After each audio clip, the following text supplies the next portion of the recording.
Tonight, Liza Branham is going to give our devotion and prayer. She is president of our youth council, and I want to thank her for her leadership in that position and thank her for being willing to do the devotion tonight. So I'll turn it over to Liza.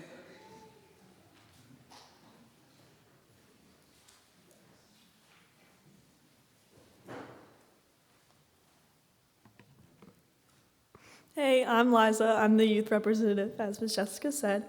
But as I was thinking on what to say tonight, I was trying to think of something we all have in common. Personally, I'm about to graduate and go off to Clemson in the fall, but as you can tell, that's not really the case for all of us. Through this huge transition in my life, I've depended on the Lord so much. Throughout my senior year, I have experienced the most loss I ever have. So I'm not going to lie when I say I'm balancing enjoying my senior year and grieving has not been easy. Whether it's your senior year or not, loss is not easy in the slightest, but you have to keep your faith. I remember one day my grandfather telling me, if God puts you to it, he'll pull you through it. This has been true so many times in my life, and I'm sure it has been in all of y'all's too. In Psalms 34:18, it says, "The Lord is close to the brokenhearted and saves those who are crushed in spirit." When the pain feels insurmountable, this verse reminds me of God's proximity, especially during the most vulnerable moments. A broken heart may feel like it will never heal, but through God's love, we can restore our spirit and find purpose in life again. This is shown many times in the Bible. David is brokenhearted over the city of Ziklag? Ziklag being destroyed, but it's shown that the Lord helps him through it time and time again. After the passing of my grandfather, I was in his house for the first time without him, and I had no clue what to do other than just feel sad. It felt empty without him, and I just hadn't been there without him ever, and so I was just sad. So I went up and sat in my room that I had always stayed in whenever I was there to visit him, and I opened my phone just to get my mind off it, and the verse of the day had just sent me the notification through the Bible app, and it was Ecclesiastes 3:24, which reads, "All go to the same place, all come from dust, and to dust all return." Oftentimes, when we are in so much pain, it can feel hard to really feel God's presence, but we have to remember that the Lord does not walk away from us, and at the end of the day, the most reassuring presence is the one of God. Bow your heads and pray with me. Dear Lord, thank you for bringing us all here together today to lift up your name and let this church work for you and through you. And Lord, please help all of us through our different stages of life. Amen. All right. Thank you, Liza. Clemson will be lucky to have you. And now I want to welcome Reverend Steve Brown and turn it over to him for the charge conference. A reminder that, first of all, it's a pleasure to be here tonight. I enjoyed being at Blaine Memorial United Methodist Church. Will and I got to have a chance to spend some time together, went out to supper. And it's such a vital, healthy congregation, alive in ministry to the Lord, great worship. Just so many wonderful things going on in the life of the church and through the life of the church. So I appreciate being here. A reminder that if you have not signed in already to do that, I take that role with me, and that's a part of the record of the Charge Conference. I'm going to assume that possibly some persons here are just visiting. A Charge Conference is not a private meeting. A Charge Conference, of course, is your church council meeting to do business, which connects you to the larger church, the South Carolina Conference, the United Methodist Church. And so only those persons who are members of the church council have voice and vote in the proceedings. Now, unless something gets really unusual, I will take it that you who are visiting among us tonight to watch and listen and learn and be a part of things will not vote and will not speak up. So I will look for those who do speak. I'll check the roll to see if they are signed in, at least for voice. I'll take you on your honor about the other. If it is a close vote in some particular reason, we will get very close and we'll do it such to make sure that what I said is true, that only those members of the charge conference, the church council vote. So if you're okay with that, we'll go ahead and begin our proceedings tonight. There are two matters basically before us. One in relation to a salary change. All salaries of clergy are fixed at a charge conference. Again, okay. All right. I guess that is better. Again, two matters before the charge conference. One is a salary. Again, all salaries for the pastors of your church are set at a charge conference because those who serve you in a pastoral capacity do not belong to your church. They belong to the conference. And therefore, that represents that by how their salaries are set at a charge conference that connects them to the larger church. The other is a matter in terms of officers and some changes that may have taken place, persons resigning, persons possibly needing to be replaced for various reasons, and that's before us as well. So those are the two matters before us. We'll try to stick to that particular agenda and items related to that, and we'll go on with the charge conference. Do you have the number of persons to? We have 51. All right. Working on Zoom right now. Okay. 51 are present. All right, when you finish that, bring that if you would, so I can have to make sure for names who speaks. All right, at that point, I will look and see on our agenda. And the election of new officers. So I'll turn it over to Will. Thank you, Reverend Brown. Thank you all for being here tonight. What I will do is tell you the officers, because I know your copies are black and white, so it's hard for you to know which new ones are being recommended. This comes to us from the nominations committee of our congregation, and I'm grateful for them doing additional work this spring to fill in the vacancies, and I'm grateful for all who were willing to be part of this conversation to help us lead the church well. So the first changes are on page 2 under the education team. And you'll see they'll all be in the class of 2025. Nominees are Janet Bunting, Wes Covington, and Tracy Tate. So those three would be new additions to the education team if elected. On the next page, the endowment team. The nominee to be the chair of the endowment team is Keenan Walker. Under the finance team, additional nominee for this committee would be Ken Feifel. He's under the class of 2025, the second name there. Down below, on missions and outreach team, the first name under the class of 2025 is a new nominee. That's Terry Atkins. And on the next page, the nominees for co-chairs of the nurture team are Charlie and Pat Nash. And you'll see Charlie's name is added as well to the ministry team there in the group gathered. An additional name also under that is Jessica Roman. And finally, under the stewardship team, the class of 26, additions of Mill Servant and Tyler Servant, who have been nominated to serve as co-chairs. Do I need to go through those again, or did everybody keep up? The education team, under class of 2025, Janet Bunting, Wes Covington, Tracy Tate.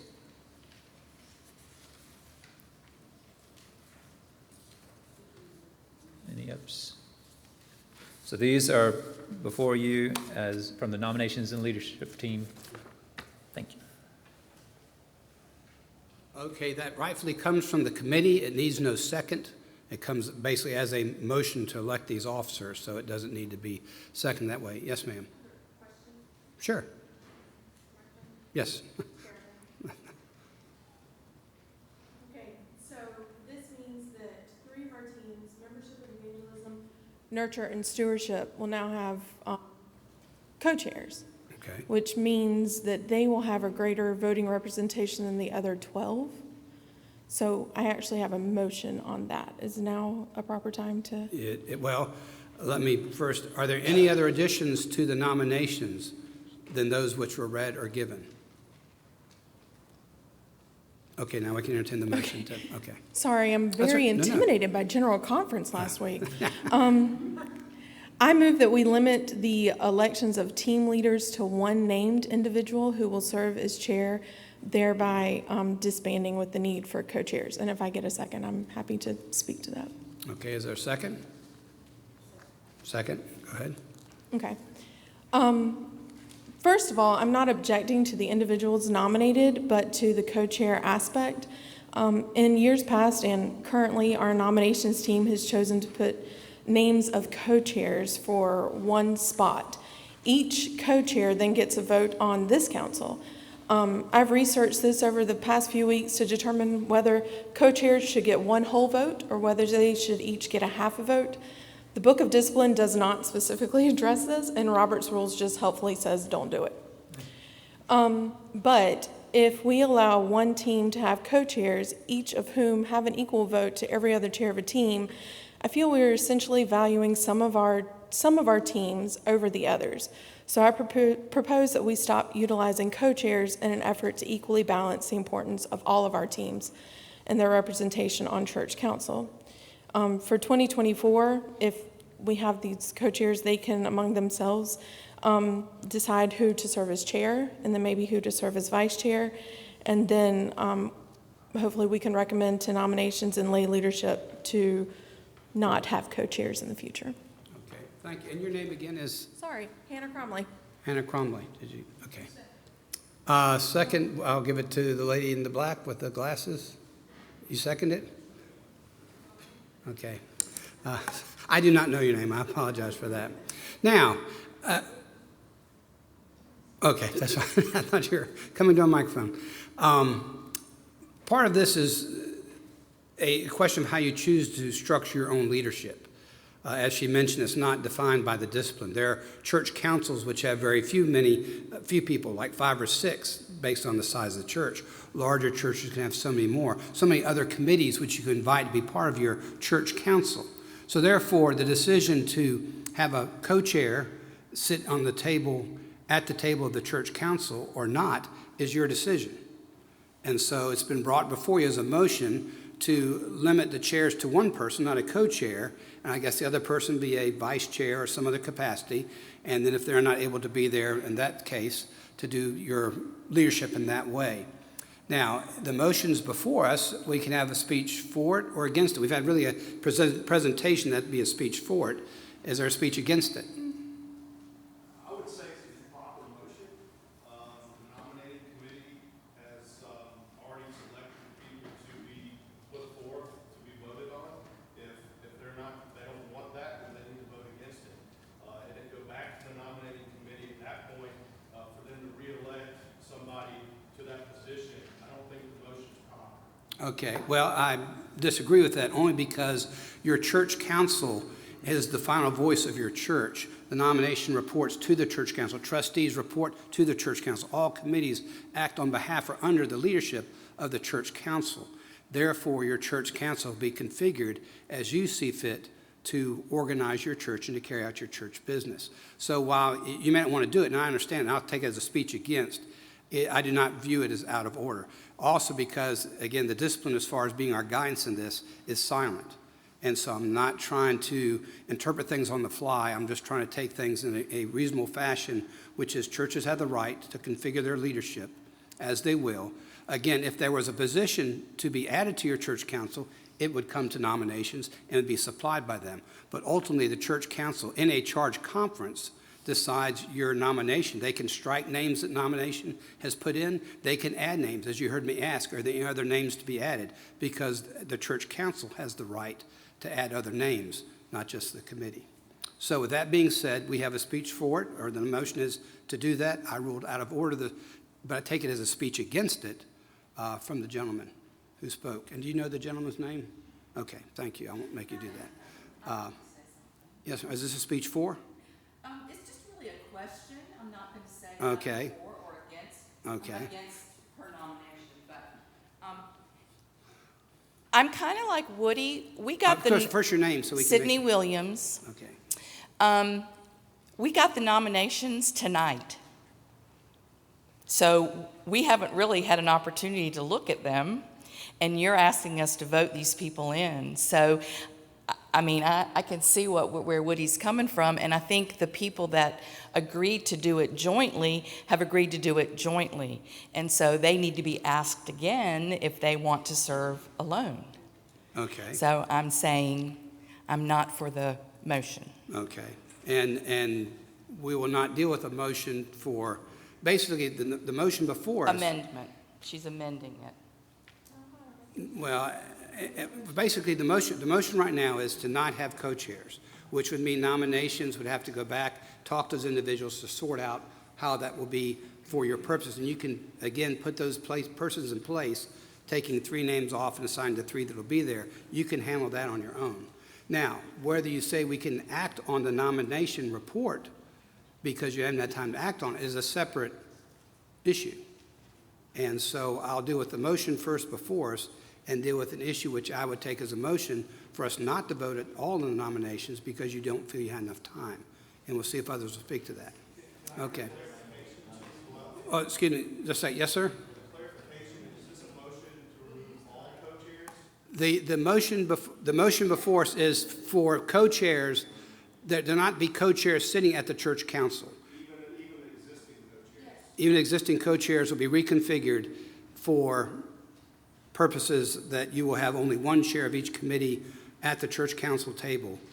And if they're not able to attend, the vice chair, which will be decided upon by that committee or those individuals in conjunction with nominations, will sort that out. I don't think you need, the persons are rightly approved if you vote tonight to be in positions.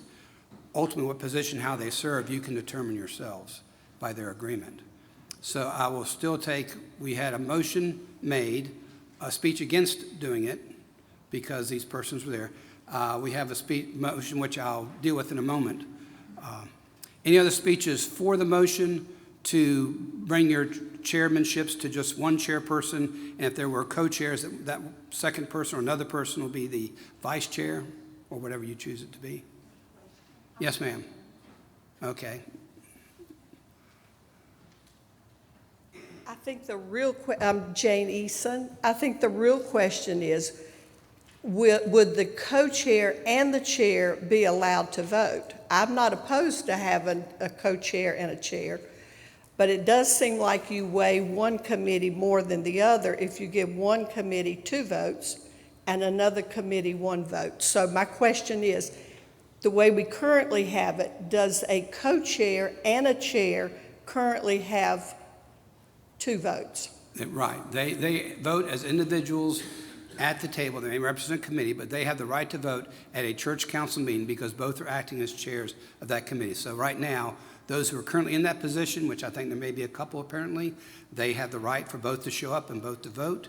What we're doing by the motion is to undo that both retroactively for those in the position, not changing the votes, we're not going back to that, but we're going to say even those who are currently in a dual position of chairmanship will then be split by whatever else you choose to do to designate that. They can certainly function together in the committee leadership as co-chairs or serve in that capacity. They can both take leadership, what they do within each committee.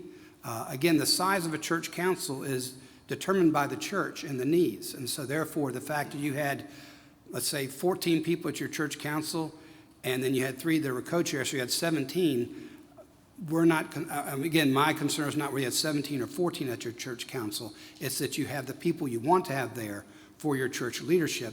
The motion before us is to make sure that only individual chairs, not co-chairs, 2 persons represent a given committee or serve on the church council. You had a question? Yes, I think it would be a statement forward. Okay. And I look at it, I was looking at I know. I did the same thing. I was looking at it not so much as the point side, but generally in the past, we have had chairs of a committee. And then if the committee wanted to have help or a person that would stand in their stead if they were going to be out, the committee itself would choose a person from within that committee to be the co-chair. I know Charlie did that with me when he was chair of the board, what were you, of this. You were. And so Charlie appointed me to be in his stead when he had to be absent. Yeah, and so I think it just, for me, creates less confusion. You're just covering yourselves, I think, Sure. and making, that's all. No, I appreciate it. Did you have her name? Okay. The motion before us is that only a single chair can represent each committee on the church council. Okay? So that's what basically the motion is. So all committees may have on their committee co-chairs. Again, and I mentioned I use language you may not want to use as a vice chair or that type of thing. You can certainly have, in the absence of a chair, the committee selects who they want to represent them. How you do that, again, is up to you all. But again, that's the motion before us. Is it only, because currently brought by the nominations committee tonight were at least 3 committees, I think, with co-chairs. And those will be, again, we can approve those persons, but only one can serve as a chair, and your nominating committee and their committees themselves, when they meet next time, could decide who they want to be their chair and work accordingly. I don't think we need to have a separate charge conference for that, because one of those people is going to serve as the chair and sit at your church council. Okay. Any other speeches for? I guess it'd be against. No, that was against it was for the motion. Do we have a speech against the motion to keep things the way it is? Okay, I think you're ready to vote. If you would affirm the motion, which we delimit your church council to only one chair from each committee, would you signify by saying aye? Aye. And if opposed, say no? No. All right, then we're going to raise our hands, and I'm going to get a neutral party to help me count. Who's on the trustees? I need a trustee. All right, would you come up and join me? I need are you a trustee? Ma'am? Okay. Well, no, he's going to be a member of the church council because he's are you a trustee chair? Yeah, that's fine. You still can come up. No. All I'm going to do is count the people's hands as you raise them. It's not, so he can do that. Your trustees enter into, your trustees sign legal documents. They're supposed to be honorable people. You don't know about the music department or education, but your trustees, you got it now. It's got the word trust in it. So if you would stand, yes, sir. And do you have his name? Okay. Basically, we're going to ask you to raise your hand. Okay. And I think that'd be enough. You won't count that side? I'll count this side. I'll try. All right. If you are for, let's do it simpler. We'll have you stand. That way we can make sure, since it's close, that people who are just watching are not participating, hopefully, to do that. So if you are for the motion, which is to restrict your church council to only one chair from each committee, would you signify by standing?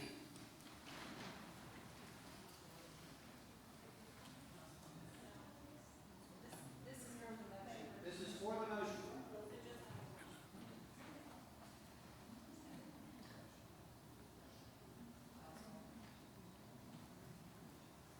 I got 20. You told me to count this Okay, side. how many did you get? I get 11. 11, that's right. 20. All right, are you standing for it against it? No, Okay. All right, we have to sit down, please. If you are against the motion, want to keep things the way you have it, would you signify by standing?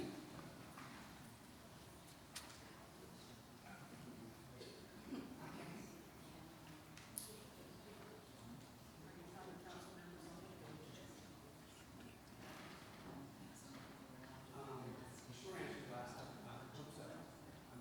sure unless we do a written ballot. 17. 17, okay. There are people standing who have not voted on yet. There were people who are asked. Okay, all right, let's sit back down, please. We'll try this again. If you are currently a member of the church council, the present church, well, I was getting to that. You're currently a member of the church council. Those persons whose names are being brought tonight as a chairperson for a committee, as a member at large or any other capacity, you're not eligible to vote because you are not a member of the church council yet. All right? So, let's try this again.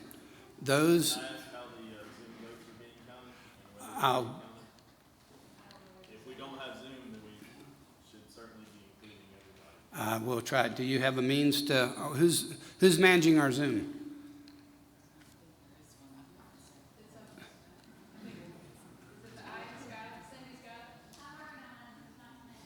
It's not connected.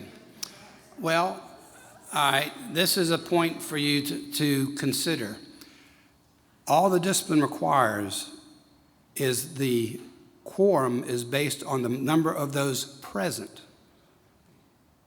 Not necessarily on Zoom. We have technology now we didn't have before, but a quorum is those who are present for the meeting. Now, you can certainly include people on Zoom, and I'm not against doing that, and that's a decision I guess we need to make right now before we go any further, because we're having problems with our hookup, and if there are persons anticipating to be part of this meeting, and you feel they need to be voting and not, I mean, we need to get that clear. Yes, ma'am. My husband's not here, he's a voting member and helped Ross today, he said he is doing that. That was the person. So I know somebody that reached out to me and said they would not be able to attend in person, but they wanted to be able to vote by Zoom. Right, oh yeah, I'm not saying people shouldn't be able to vote by Zoom. I'm just telling you that it's your decision whether we proceed in the absence if there's persons on Zoom who may not be counted, or whether you say, unless we have the Zoom working, we're not going to vote at all. Well, no, I'm not trying to exclude Zoom votes. I'm just trying to say it's not working right now. So you need to suspend the meeting. Well, that's what I'm going to find out next. Okay, yes, sir. The folks that are currently co-chairs, how do we decide which one gets to go? They will go back to the committee and say, we're both your co-chairs, you all need to decide, or you can let nominations decide. I think both agree to do it. Someone's still going to be willing to do it He's saying in to vote absence. on this motion, people are already getting 2 votes. So how can you? You have an existing structure which you have, which is not going to change before this vote. So, now, I guess I need to entertain, I guess, a motion since the persons want to have Zoom people included, which I'm not against including them. I'm just saying it's a valid vote based on the discipline for those present. I'm not trying to exclude those persons, but we need to see how long you're willing to wait, or we see, to make Zoom work, and if we want to set a period of time or whatever. So,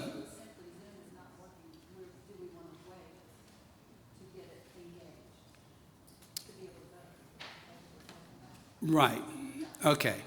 So currently Zoom is not working.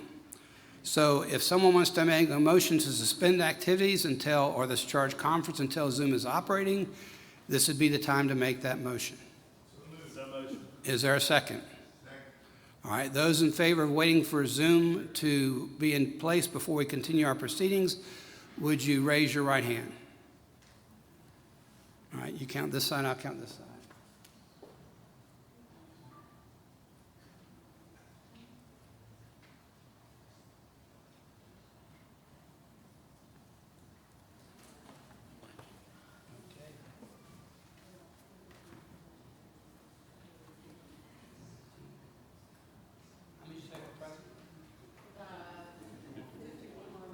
Okay, that's 30.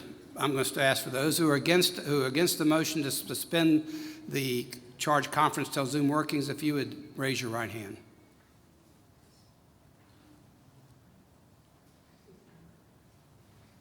Okay, and it passes. We will wait until Zoom is in operation.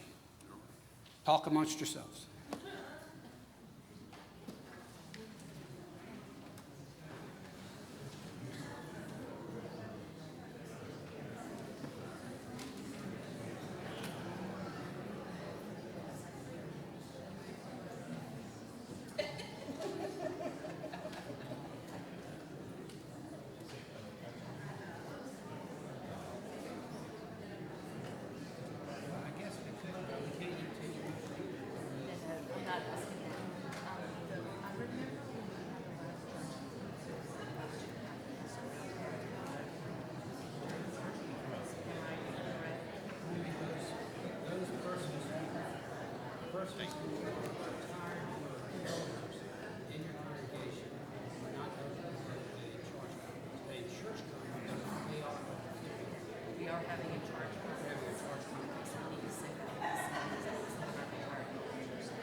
to start here.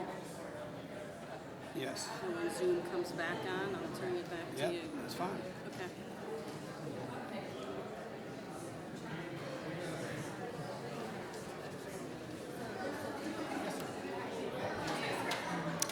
Okay, I think we're going to continue with the meeting while we wait on Zoom, just so we're not here till midnight. Okay, the next thing on the agenda is the approval of the March 4th minutes that you received and hopefully read. Do I have a motion to approve those minutes? Jane Eason. Do I have a second? Sydney Williams. Is there any discussion or changes, additions to those minutes?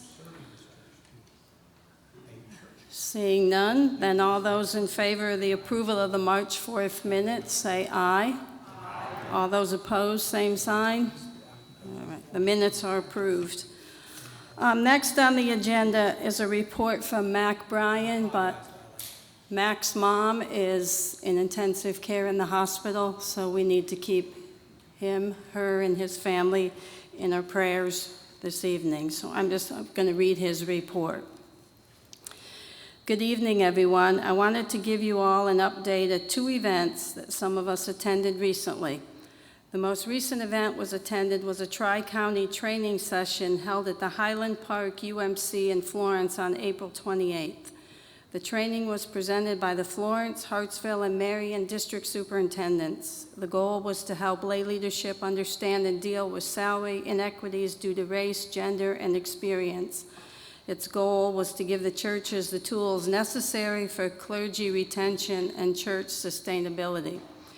On March 23rd, a Marion District celebration was held in Conway at the Trinity UMC. This gathering was a celebration of the various ministries that a number of the churches in our districts do. There were approximately 10 churches represented as speakers. More were in the audience. Blaine's own J.T. Brown, Terry Atkins, and Susan Neal, the gospel trio, played and sang a song. It was a great song, Jesus Knows My Name, if I remember it correctly, and Bishop Holston gave the sermon. The service for me was very emotional, between the emotional worship music, the expressionist dance, but most importantly was the ministry that these churches represented. A quilt and book ministry, several food banks, the lay servants ministries, to name a few. These churches were quite proud of what they were accomplishing, being disciples and making disciples for Jesus Christ and being the very hands and feet of Jesus Christ. The service left me with a question. Is there more Blaine UMC can do with the resources at its disposal? Is there more that we as individuals can do? I'm reminded of the scriptures. Matthew 16:24. Then Jesus said to his disciples, if anyone desires to come after me, let him deny himself and take up his cross and follow me. For whoever desires to save his life will lose it, but whoever loses his life for my sake will find it. And Matthew 25:40. And the king will answer and say to them, assuredly I say to you, inasmuch as you did it to one of the least of these my brethren, you did it to me. So dwell on this. Are you serving God fully with the fruits and gifts he has given you? That was from Mac, and I appreciate that. Okay, now we're going to go on to committee or team reports. Do we have any? Charlie does.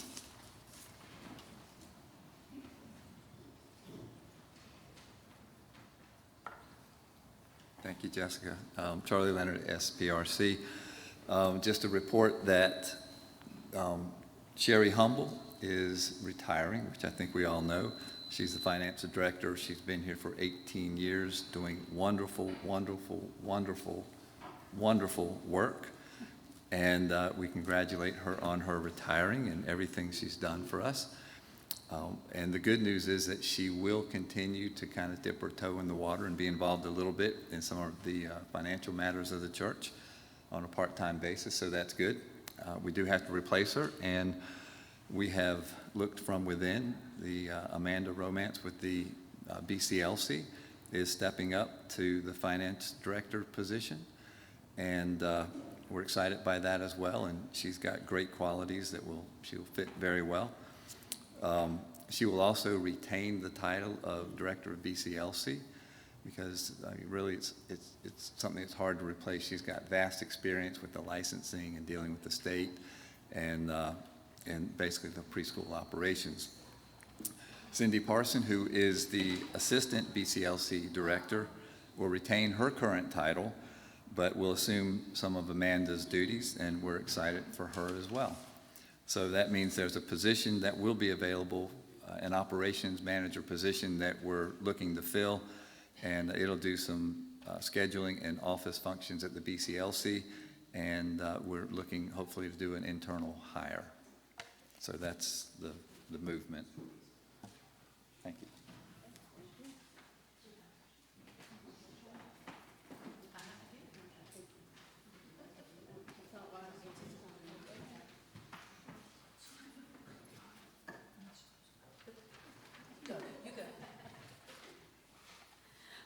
I'm Liza Branham for the Youth Council.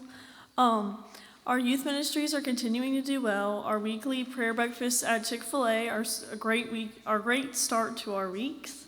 The Sunday evenings are still going well, and we are still encouraging youth to join us for dinner for 8 on Wednesday evenings. The 14 confirmands had a fabulous retreat at the Garden City Chapel and Retreat Center last month. They're learning, growing in their faith, and becoming a tight-knit group of 6th graders. We have one more week of youth group before the end of our year celebration on June 2nd. June 2nd is also the graduate recognition in the sanctuary. This summer, rising 6th through 9th graders are invited to attend the Great Escape Camp in Florida for 5 days. We have a great group of teens and moms joining us for Guatemala mission trip in July. Creekfront Salkehatchie will be the last week in July, and it looks like there will be a full camp this summer. We also plan on having our weekly girls and separate boys Bible studies in June. Brandy also plans to meet weekly at different locations to hang out or chat with the youth that want some one-on-one or small group meetups. The school year may be winding down, but our youth ministry is gearing up for the summer.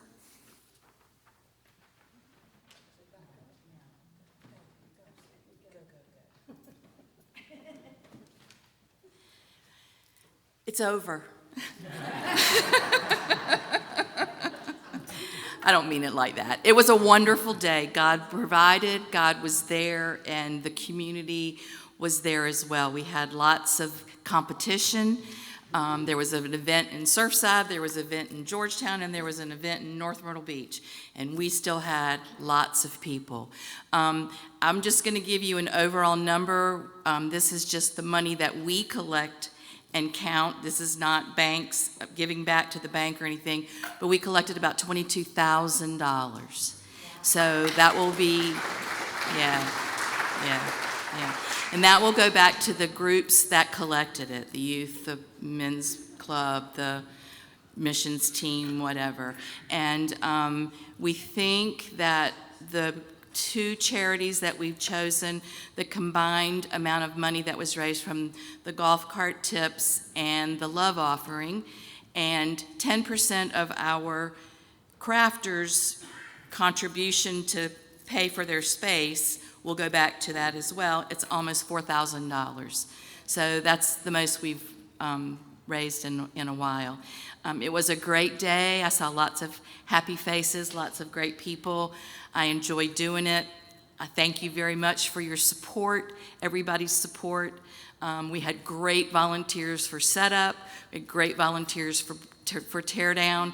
You can't do it without volunteers. So just remember, put on your volunteer hats and come out and help with Blessing of the Inlet or any event at the church. And I thank you for these last 28 years.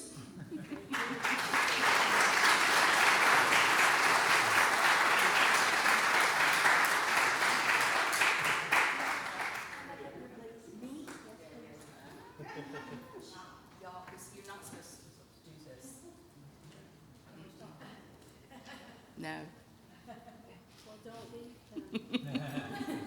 So we found an original print of the Blessing of the Inlet, and we had it.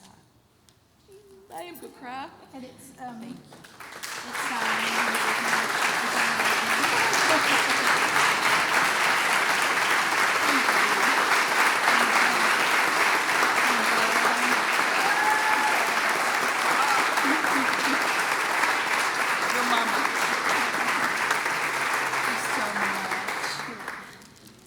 Thank y'all. I'll still be around, but somebody else can. There were lots of great ideas. A new person, new ideas, new things can happen, different demographics. It's just, 20, you retire, how long do you work? You retire after how many years?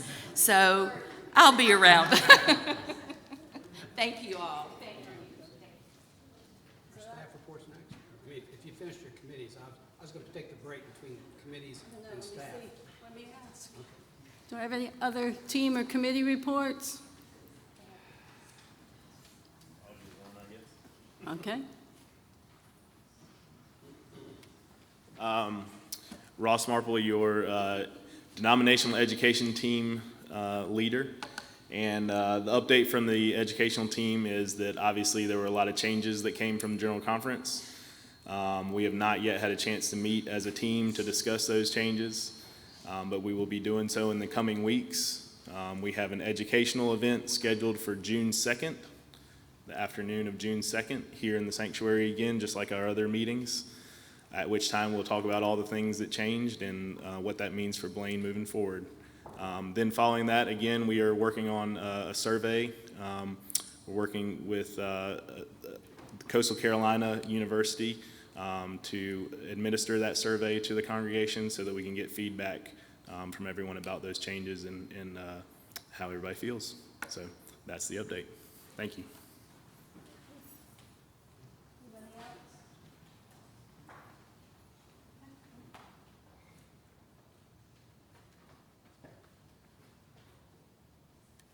Hi, pardon me. Hello, I'm Mike Speranzella, chairperson of the Centennial Committee.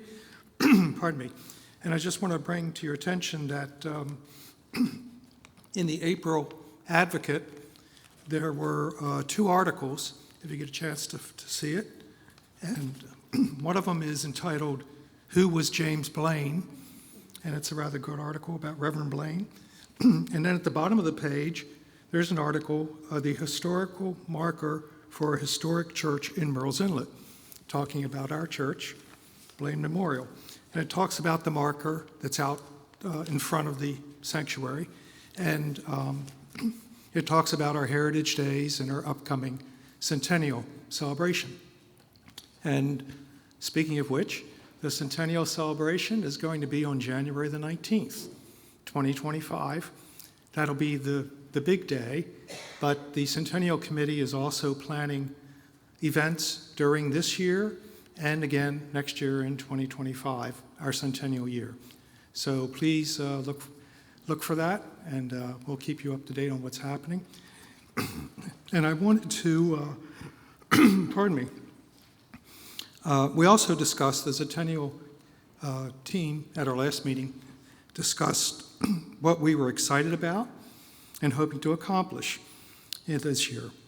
And what we came up with was we want the 100th anniversary of Blaine Memorial to be unifying and instill a sense of pride in our unique and special heritage. So we're all looking forward to that, and thank you.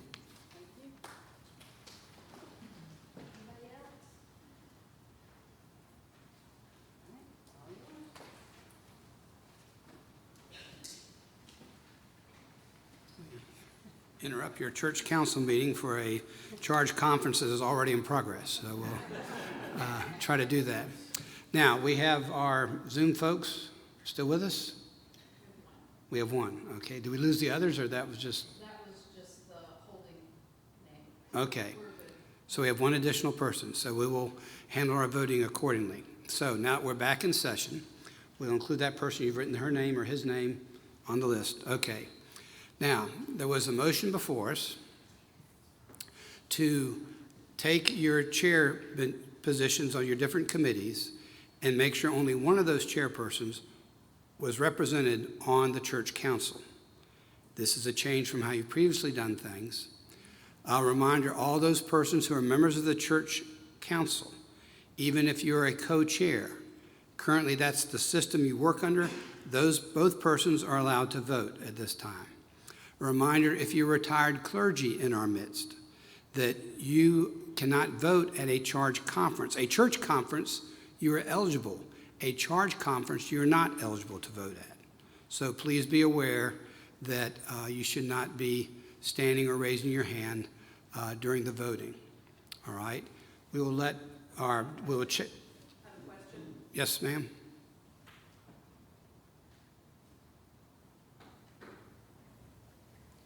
I'm Barbara McCurry. I am currently co-chair of membership.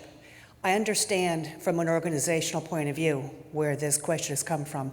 However, to make a change mid-year might not be the best time. I suggest I would like to consider tabling this question until January. Okay, so your addendum is to table the motion? Or I did you think- just want to add to the motion and say we put into effect some point in time in the future? I think changing horses midstream now is not a wise idea. Committees are in place, they're all functioning. Why change? Okay, then I'll consider your motion out of order because we are ready for the vote and already had chances for people to speak. If you're going to amend the motion to say do something at a later point in time, we could still do that. I'm not trying to force your words, I'm just saying that's a difference. Amend the motion Okay, to to be effective in January. January 1st. Yes, sir. Okay, all right. So there's been a addendum to the motion, which we'll deal with first, which allows to that. If you would amend the motion to say that any changes to your person serving, again, your new elected officers come in immediately if they're replacing persons who are vacant, which is why we're having this charge conference. Most time nominations are held in the fall in preparation for January 1st when they would start their work. So what the amendment is indeed to go ahead and make the change, but wait to make the change for one person per chair until January 1st. Yes, you get the same opportunities to speak for or against the amendment. So that's the amended motion is to, again, deal with the issue if we're going to change it to one person. We're backing up a second to say that won't go into effect until January 1st. Now, people can speak for or against the amended motion or amendment to the motion, and it sounds like you'd like to speak to that. So, well, I'm sorry. Yes, we do need a second. I'm sorry. I saw him not I said second. Okay. Okay, we got 2 seconds. All right. Go ahead. Yes, you have the right to speak. I understand the need to wait. I do get that. However, 2 of the positions that we're voting on tonight actually replaced just one person that held that. So this, in essence, putting 2 people in place of one person who previously held that position is a change of course mid-year. That's it. Okay. Do we have a speech for the amendment to wait till January 1st to implement what the motion suggests? Okay. Yes, sir. Can you tell your name too, please? She may know. Bob McCurry. Clarification from nominations. Why did we put the second person on the committee as a co-chair? Before we only had 1. Why did we go to 2? Okay, well, I know there's precedence, because apparently some people are like that. I'll let the chair renominate you and speak exactly what took place. So yes, we have had precedents of some committees, yours included, where there were co-chairs. Sometimes it has happened that we've had challenges with people saying they would agree to serve without a co-chair. So it was a sharing of the load, and that I believe in these cases the ask was, would you lead the committee, and the request was if I could have a co-chair. All right. Any other speeches for or against? We had the moment of clarification. I will take a guess and say that you're ready to vote on the amendment, which is the amendment is to start a reconfiguration of your church council to only one chairperson at the church council table. If you would vote for the amendment to wait till January 1st, would you signify by standing? You're for the amendment, which is to wait till January 1st. Okay, where's my buddy who can't? Well, I can count. Okay. I'll take my shoes off. Standing for it.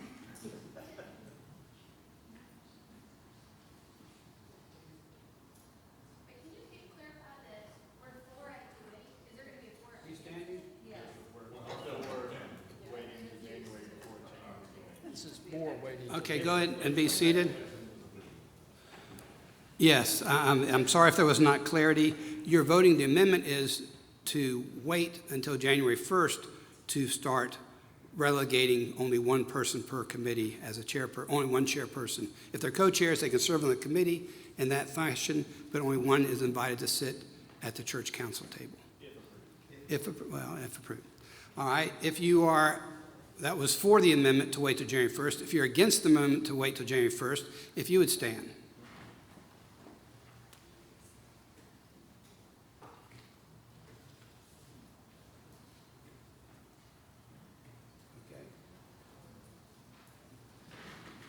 The amendment passed.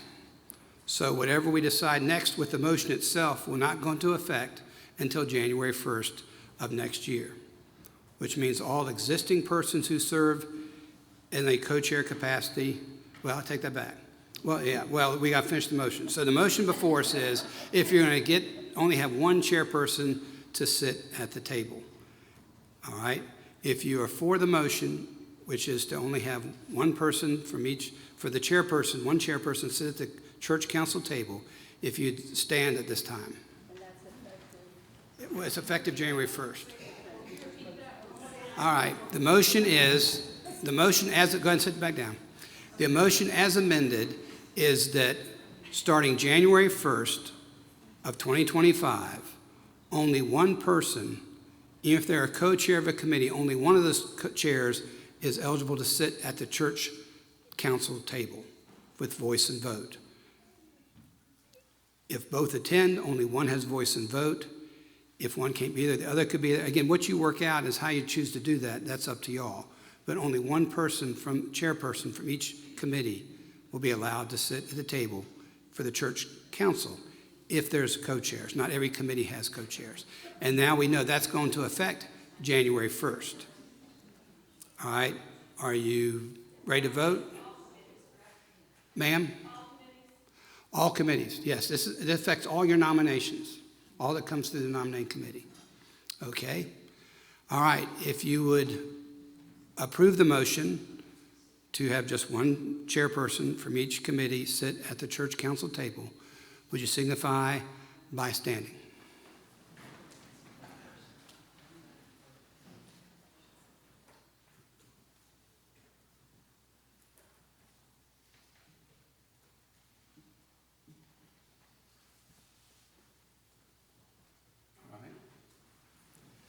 Thank you. How did the person online? He voted? He's voted now. He's voted, okay, so I'm voting. Okay. If you are against the motion to have only one person sit at the table from each committee or the co-chairs, would you please stand if you're against the motion?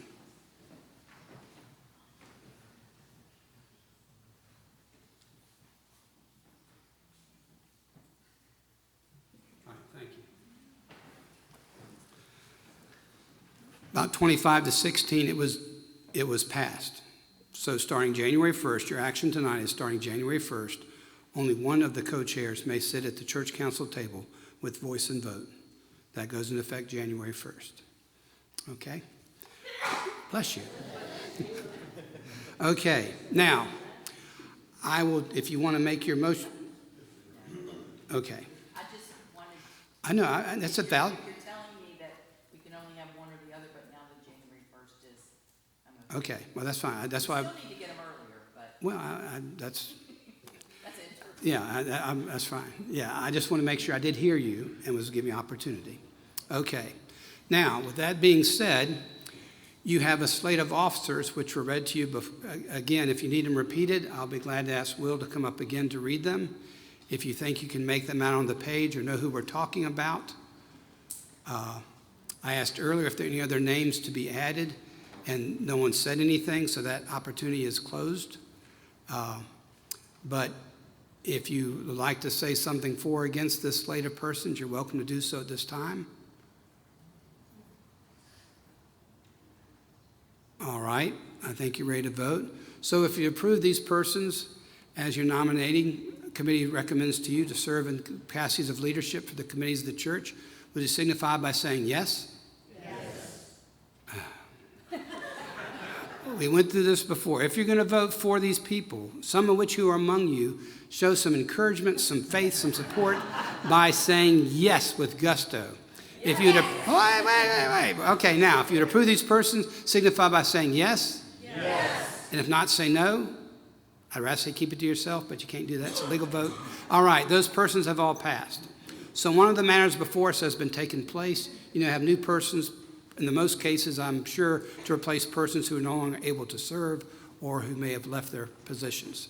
That's been taken care of. The second matter before us is relation to a change in clergy salary. So I'll let your SPRC chair say a word about that.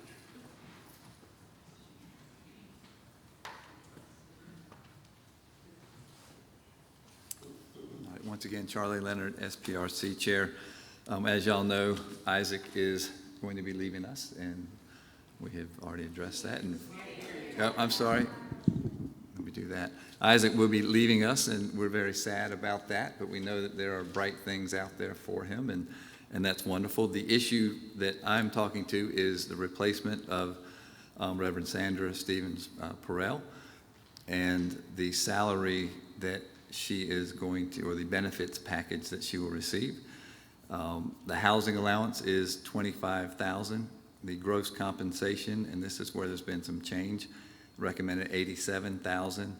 And then there's health benefits, retirement, defined contribution, welfare plan, different things like that. You add all this up, and the total compensation package of $137,584, and it's higher than the previous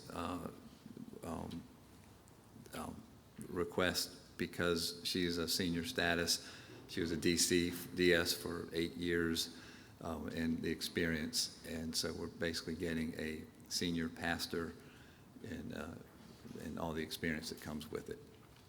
Would you mind repeating the numbers? Not going to talk for Sure. So the housing allowance in lieu of parsonage, $25,000.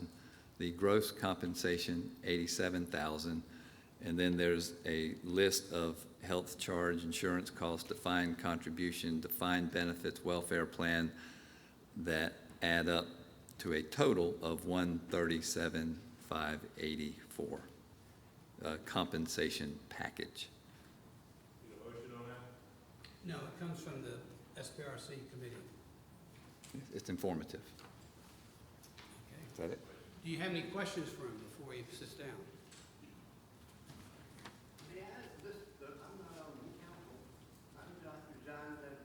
Could you please tell us the name of the new minister? Yes.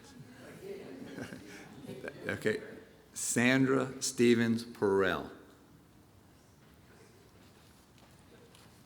Good. Thank you. Thank you. I would say you're out of order, but you just want a name, so I let that go. Sandra Stevens Perrell is coming as your new associate, and again, that's an opportunity you have, and you've taken advantage of the opportunity to make a change in the salary. That's why it was come before us tonight to do that. Again, the recommendation, the motion comes from a committee, but it's the church council, or in this case as a charge conference, that ultimately decides whether that's the case. You can amend the salary, you can add to it, you can reduce it, you can do what you want as a charge conference. That's why it's important that you act, or you have the responsibility to act on behalf of your church in these matters. Your SPRC has studied, looked at things, comes to you with a recommendation for the salary, and the increase it represents, primarily due to her status, age, experience, education, whatever else you want to say. If you have been here long enough, you've seen her before, and she hasn't aged at all. But anyway, so the matter before us is to vote on the approval of the salary. Are there any other questions or things related to that? A speech for or against the decision to change the salary, to increase the salary? Okay. At this time, I think we're ready to vote. Again, please remember the same rules apply. Only those persons at the church, at the charge conference, eligible to vote, not retired pastors, not those attending, and our person online. Is they still with us? Still with us. Okay, very good. So if you would approve this, would you signify by saying aye? Aye. And if not, say no. Okay. It did pass with the strong ayes, and so the salary has been increased for your new associate pastor. She starts June 30th, will be her first Sunday here, and that's where the new conference year begins. All right. That's all the matters I have to bring before you as a charge conference. I appreciate your patience. Oh, did they make a vote? He said yes. Okay. So I appreciate that. Again, I thank you for your time, your patience with matters of technology and even points of clarity. I hope I worked very hard to make sure you understand what's taking place and why it's taking place. And again, I ask God's blessing upon you as a church, on your church staff, on your members, on your ministries, on all the things that happen under Blaine United Methodist Church. 100 years is a great gift of life and longevity, of ministry and mission. And I just hope it keeps going. So God bless you. My time with you is finished tonight. We will now resume the church council meeting, which was interrupted for this. And you can finish out your time, but I'll be hitting the road back to Marion. So thank you.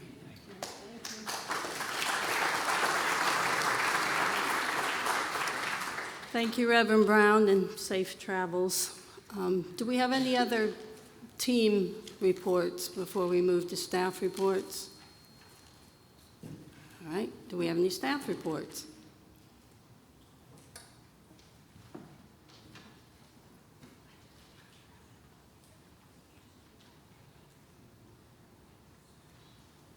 Sherry Henderson with Missions. Nothing I'm going to say tonight you have to vote on. So Ramp Ministry is thriving. We built a ramp just last week. Our backpack mission will be ending this month. We're still asking people to hold their green bag donations until September. But this physical academic year, we served 277 students each week with a weekend bag. We are asking congregation members to adopt a child or children for the 2024-2025 school year. The cost is $30 per month per child. Missions sold 330 containers of chicken bog at the Blessing of the Inlet. This month, on the 19th to the 24th, we will be traveling to Redbird. We have 10 people attending. On July 7th, I know Liza mentioned the Guatemala trip. We have 10 teens, 1 college student, and 23 adults. We'll be traveling to Guatemala to build 2 homes this year. So we're very excited about our trip.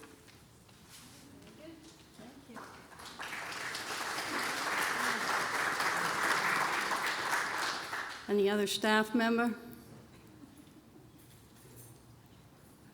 Okay, and I'm going to turn it over to the pastors. Whoever wants to go first.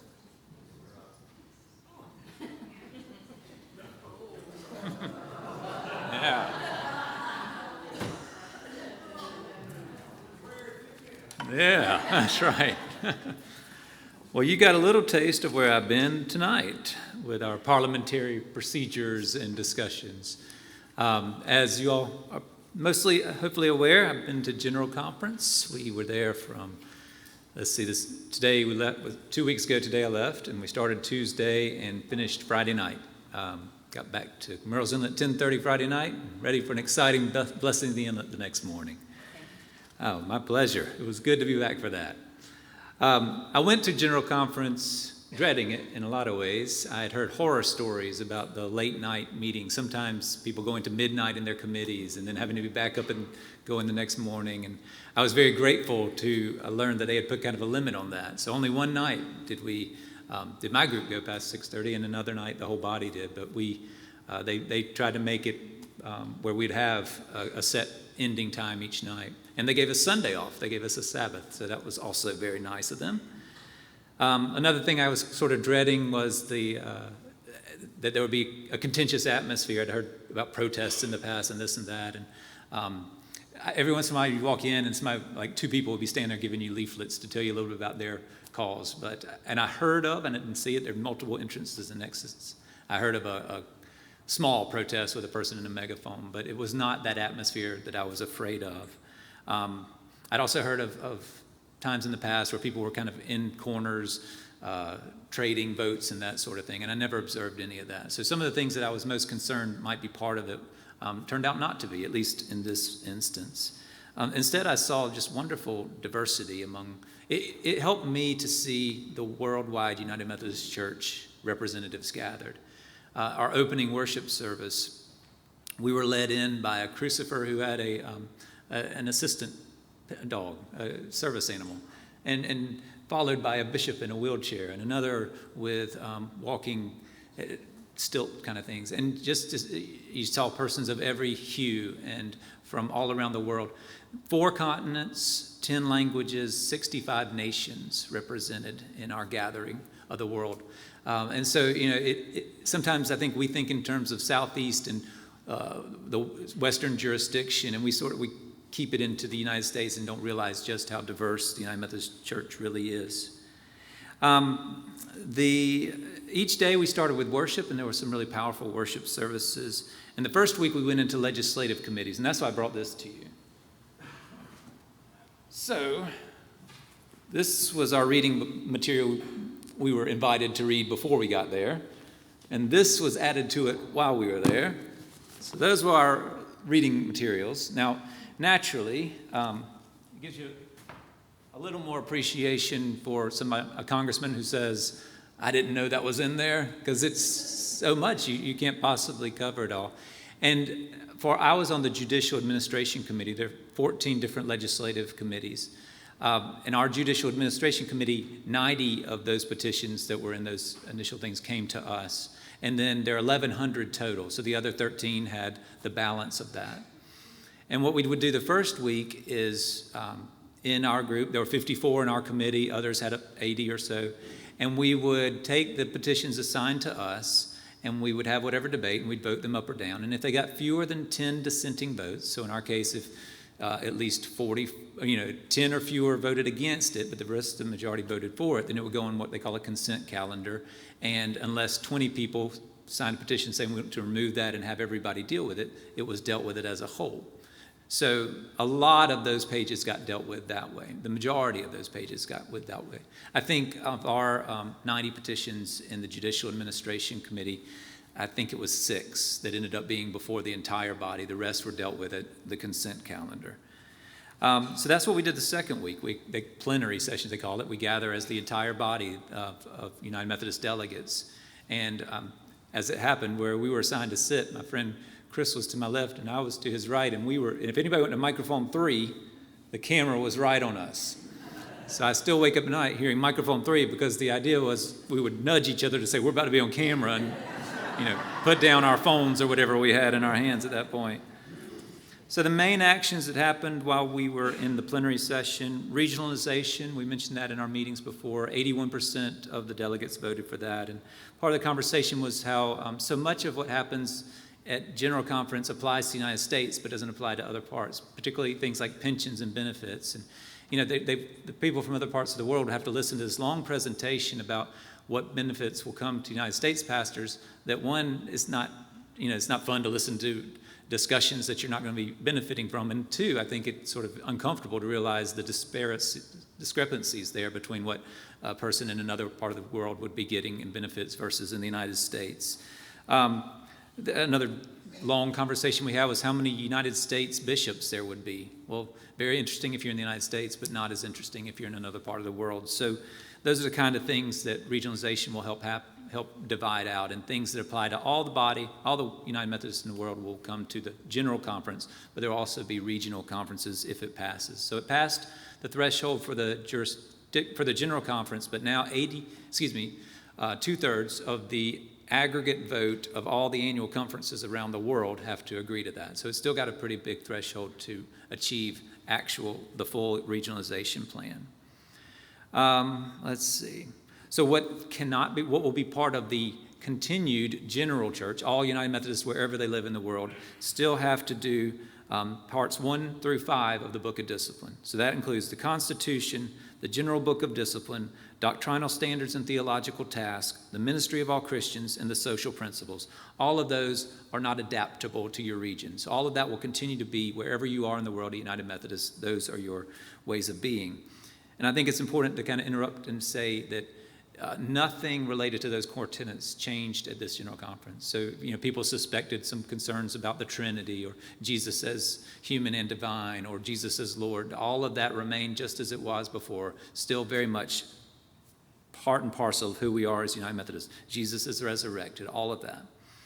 The one that can adapt, the part that can adapt is part 6, and that's organization and administration. So that's sort of how you function where you live as a United Methodist Church. And that can be done differently in the United States from Africa. They can do it differently than Asia and Europe. So that was a pretty big thing that at least is partly complete. Now we'll see if the worldwide body agrees when they go through annual conferences. Another thing that happened that may not have caught as much news we did our side of the agreement with full communion with the Episcopal Church. We already have that with the African Methodist Episcopal Church, African Methodist Episcopal Church Zion, Christian Methodist Episcopal Church, Evangelical Lutheran Church of America, the Moravian Church, and several others. So what that means, if the Episcopal Church also ratifies it, is we acknowledge each other as fully Christian and shareable in different ways. So if an Episcopal priest were available and our bishop would allow it, that person could come serve here and wouldn't have to go back and get different education, that sort of thing. So it just allows for more shared and supported ministry. Another big change that may not have made your radar, but is significant in the life of the United Methodist Church, is that deacons were given sacramental rights in their ministry context. So if we had a deacon on our ministry team, he or she could then preside at communion, perform a baptism. Not as necessary in our context, because we have elders around who can do that, but there's some times where churches are served by a deacon primarily. There are also settings, and this is really what made the appeal. If you're a chaplain in a hospital and you don't have permission, you then have to go to the bishop and say, this person might like to be baptized before they die, or we want to serve communion to our team. And it just simplifies that process and acknowledges that they too have been through seminary. They have been ordained, same bishop, ordained elders, ordained deacons, so the same kind of line of succession, and supports that. Social principles, those passed, and there were a couple areas that were probably of higher interest to you all. I heard some interest related to the abortion question, and I think what you would read in the 2016 version and what you read in the new version is very similar in language. Just to give you a feel for that, the new version, the 2024 version says, we, as the United Methodist Church, oppose late-term or partial birth abortion, a process known as dilation and extraction. We call for the end of this practice, except when the life of the mother is in danger, no other medical treatments are feasible, or when severe abnormalities threaten the viability of the fetus. We recognize that these and other tragic conflicts of life may justify decisions to determine the life of a fetus. In these limited circumstances, we support the legal option of abortion and insist that such procedures be performed by trained medical providers in clean and safe settings. We urge all those considering abortions to seek appropriate medical advice and pastoral counseling and to engage in searching, prayerful inquiries into other alternatives, such as making babies available for adoption. We pray for those facing unintended pregnancies and offer our prayers and support as they attempt to discern God's will and seek God's wisdom and guidance. Regardless of the circumstances in which someone might get an abortion, we do not condone bullying or shaming people for their decisions or actions. And I think you would find, if you read the 2016, that it would sound very similar. In terms of the definition of marriage, the social principles now says, within the church, we affirm marriage as a sacred, loving covenant that brings an adult man and woman of consenting age, or two adult persons of consenting age, into union with one another and into deeper relationship with God and the religious community. That amendment was actually made to have the two definitions by a person I sat with the first week in committee. Just happened that we landed beside each other, and this gives you a feel for how this worldwide nature happens. She was sitting there, I sat beside her. Turns out she's from Zimbabwe. I'd been there, we had a nice little conversation. Well, 3 days later, as we talked more, I'd heard in between that she was Chief Justice of the Supreme Court of Zimbabwe that I happened to be sitting beside. I said, why didn't you tell me? She said, I didn't think it was that important. But she saw the social principles as something that needs to have the latitude to be able to be embraced in different environments. And so for her to make that motion gave a way for her to go back to her people who are very concerned about the definition of marriage and say, here is our definition of marriage. But it also gave the latitude for other places to be able to say, here is our definition of marriage. So I was proud of my friend Molly, my new friend Molly, Chief Justice, who made that motion. In terms of human sexuality, we returned to the 1968 position, the original position of the United Methodist Church, which was to not have basically neutral on that. In 1972 is when the language that the practice of homosexuality is incompatible with Christian teaching was added to the Book of Discipline. In 1984 was when the prohibition about gay clergy was inserted, and so those have been removed. It remains an appointed process, and so it's very much in the bishop and the cabinet's purview to make appointments. One of the things we also were able to adopt is to make it easier to transfer from one conference to another, and that accomplishes two things, particularly related to sexuality. If a congregation or a conference does not have enough congregations where a gay clergy could serve, they would be able to more easily transfer to a conference that would. Secondly, if there are a point of disaffiliations to where there are not enough churches for elders to serve, then they could also transfer to another conference where there may be more availability. So that was a way of sort of making that adaptation. One of the things we all need to know is, and this was, I'm going to read to you a judicial decision. Every once in a while there would be a question brought before, how does this compare with this within the discipline, and is it allowable? And so there was a judicial decision rendered because somebody wanted to make clear where he thought there might be some discrepancy. So I'll help you understand in a second. The General Conference during plenary session on May 3rd adopted a motion to request a declaratory decision on the following question. So this is what the man raised as the question. With the provisions passed by this General Conference, does the language of paragraph 2533, which states, the Board of Trustees shall not interfere with the pastor in the use of any said property for religious services or other proper meetings or purposes recognized by the law, usages, and customs of the United Methodist Church, so does all of that, prevent local churches from creating policies that would prohibit pastors from conducting worship services that include the marriage of same-sex couples in a local church? In essence, can the trustees say you cannot hold a same-gender wedding in your place of worship? And the decision, this is decision number 1503 from the Judicial Council, says nothing in paragraph 2533 of the 2016 Book of Discipline prevents the Board of Trustees of a local church from adopting policies prohibiting the conduct of worship service that include same-sex marriage ceremonies. So in other words, it is in the purview of the trustees of this church to determine whether or not this sanctuary could be used for a same-gender wedding. So that is an option that the church retains. It is also remains, and as it always has been, that the pastor or the clergy person has an option about who he or she would marry. And so what we did as a body is took away restrictions and give permission for people to make choices of conscience related to same-gender weddings. The The other major piece that you probably are interested in is related to disaffiliation. That paragraph 2553 that had been used from 2019 through December of 2023 was remained no longer in use. It was removed by 72% voting to remove it. There was some concern, well, what does that do to conferences outside of the United States, central conferences we call them. And as we did actually on one of the first days, I think the first gathering, we allowed the central conferences of Eurasia, sort of Russia area, to form an autonomous Methodist church. So we allowed them, in essence, to disaffiliate without using that paragraph. There's another way to do it. And so the conversation was, since there is in place a way for conferences outside the United States to form their own autonomous Methodist church, there's no need for that paragraph to remain. As it pertains to South Carolina, we are still under the paragraph 2549, which is what we've been using for our discernment process, the closing of churches, and that remains in effect.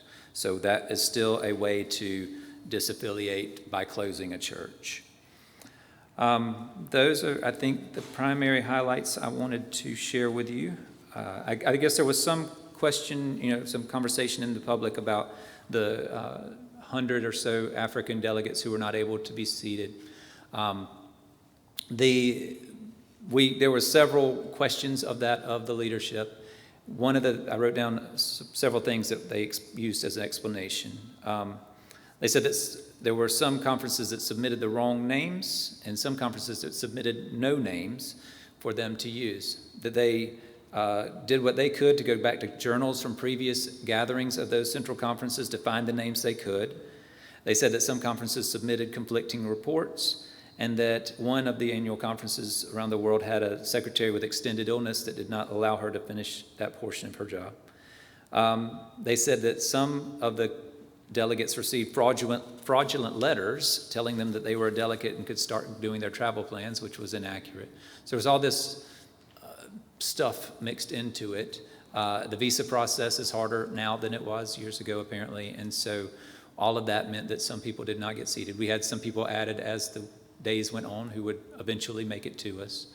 But when you did the vote tallies, even if every unseated person had been there and had voted against it, I don't think there was a case where that thing would have prevailed if everyone had shown up and voted against whatever the question before us was.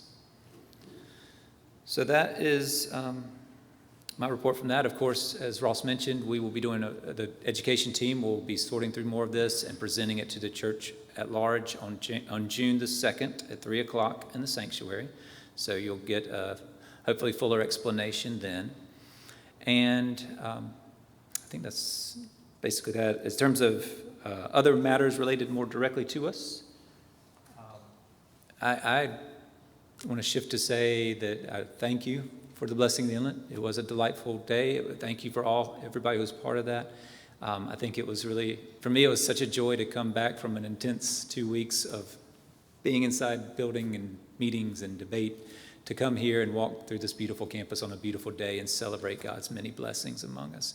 And Sydney, I join everyone in giving you my great gratitude for 28 years of leadership and service. We're so very thankful. I'm also very thankful for the way this church has embraced the Bible year. It's been just, to me, a great joy to see people reading the Bible together, discussing it where they are, whether it's in a casual conversation, in a classroom, Wednesday night for the meals, Sunday mornings. And I think it's been an energizing and uniting effort, and I'm very thrilled that we're doing it. So thank you all who are participating and for giving your time to read the scriptures and discuss them together. I think that concludes my report.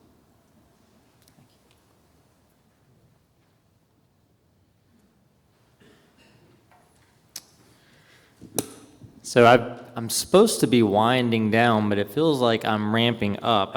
I've been very busy lately. So today alone, we went to Columbia. We took the church bus. I and about 11 other people toured the Epworth campus today to see that powerful ministry in action, a ministry that the Methodist Church has been supporting since 1896. And it was just really good for everyone. We got to eat at Chick-fil-A, and that was the highlight for me. And It was a really good trip. My wife and I, in the month of April, started a new children's ministry. We averaged about 15 to 20 kids a week, with 21 kids being our highest attendance, and it was a lot of fun.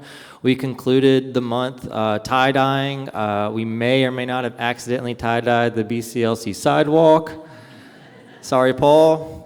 But it's worth it. We had a lot of fun. I'm preparing for a mission trip to Kentucky. I'm going to the Redbird mission trip, so I got to gear up for that. And in the midst of all of this, I'm prepping for the move as I refer to it. Kate has found a job. She has accepted a teaching position in North Charleston, so she's going back into the classroom. She'll be a first grade teacher. We found a house to rent in the Hanahan area, so right between Somerville and North Charleston. I've already toured the church and met some of the folks there. They're very excited. They're very nice. When we came to visit, they set up a little egg hunt for Charlie in the sanctuary because it was right around Easter. So they're excited to receive us. Oddly, all of the realtors have already reached out to me in the church. It's weird how that works, but I've met every realtor in Somerville. And but they are excited to receive us. We're excited to go, and it's odd, I'm like living in two different worlds at once because I have my ministry here, but my calendar is already starting to fill up there, and it's an odd situation to be in. But I definitely want to say that the Reverend Dr. Sandra Stevens Perel, I couldn't handpick a better person to follow me here. She was my pastor in Conway. She was the solo minister at Trinity United Methodist Church in Conway. And I showed up on that church's doorstep, a young 20-something in college, and looking to get involved with the church that I had once been really active in. And she saw gifts in me that I didn't see and saw potential, and she was the one who encouraged me to apply to seminary, and she was the one who sort of taught me everything I know and paved the way. So she's a wonderful person. She is incredibly bright. She is an extremely gifted administrator. She's going to hit the ground running. She would run circles around me in ministry. So y'all are getting an extremely gifted and talented. We keep saying new pastor, but she's resuming her 7th year here. So this will be year number 7 for her. So she is your most tenured associate pastor. I'm excited that she can be for y'all what she was for me. I can't say enough good things about her, but I have a lot going on in my life. Please be praying for us. Lots of transitions, lots of bittersweet hellos and goodbyes, and just a lot going on. But I'm as busy as ever, so thank you.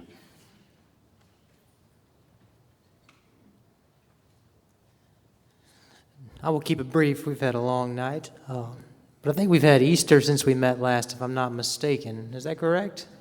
So Easter was good if you were here. We had a great Lenten season and a great Easter. I actually saw a friend from college on the way out of the door on Easter Sunday, and he just died laughing when he saw me in my robe. So that was an interesting experience. But during that, Mary Malik and Brandy and Kim Oakley saw how well those Wednesday nights were going, so they extended that into the Bible year, and I've just been thrilled with that. It's been hard preaching on Leviticus and Numbers, but I'm really proud of us as a church. I think it's so important to know the Bible. I think opening it and reading it shows you just how we don't read the Bible. And so it's better to know it before we talk about it. But I'm glad we're doing that together, and I'm proud of us. Taught the Grace Sunday School class for a couple weeks there while Connie Stinson was away, which was a great privilege. And excited about how everything's going. Going to miss Isaac, of course, but excited about getting to know Reverend Stevens Perel as well. Grateful for all your ministry and all we get to do together. And thank you for the blessing, Sydney, and everyone.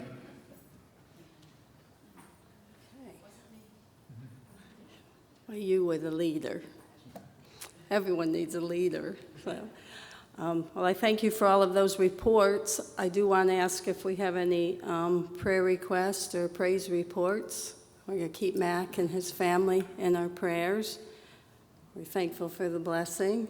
We pray for Isaac and his move, and Sandra and her coming. And anybody have anything else? Any other prayer concerns or praise reports? Or anything else? All right, if not, I'm going to ask JT to close us in prayer, and our next meeting will be June 3rd at 6 o'clock. So that'll be right after the education meeting. Let us pray. Holy Lord, we give thanks for your church. There is no better place to practice love than in the church, and it's certainly something we have to practice if we want to get good at. We give thanks for the many people who we would never know apart from your church. We give thanks for the glimpses of Jesus we see in the ministries here and the ways that Jesus stretches us and grows us and chisels away at us and works on us through the ministries we get to participate in with one another. I pray that you would bless each of us and our families and our congregation, our worship, and all those who we engage with, so that we can continue to celebrate the presence of your Holy Spirit, that we can continue to learn from you, to grow with your Spirit, and to become more like you as we work together here in this holy place. We give thanks for all these things. In Jesus' name, amen. Safe travels home, and thank you for coming.